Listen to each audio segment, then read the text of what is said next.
রবিবার বেরিয়ে একটু কী কী কিনেছি সেটাই তোমাদের সঙ্গে শেয়ার করছি। আজকে সেরকম কিছু খাইনি, শুধু একটা ভুট্টা খেয়েছিলাম, তাই আর খাবারটা শেয়ার করলাম না।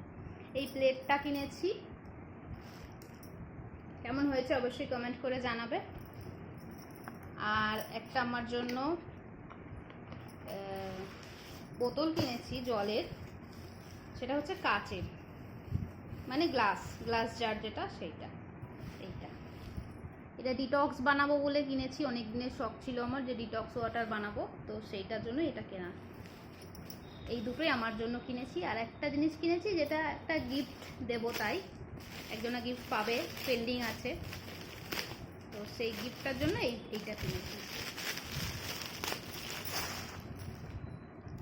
এই ব্যাগটা কেমন হয়েছে অবশ্যই কমেন্ট করে জানাবে। একজনকে দেবো বলে তাড়াতাড়ি এটা ভিডিও করে নিয়ে এবার দিয়ে দেবো আমি। কেমন হয়েছে অবশ্যই কমেন্ট করে জানাবেন। আজকের মতন টাটা।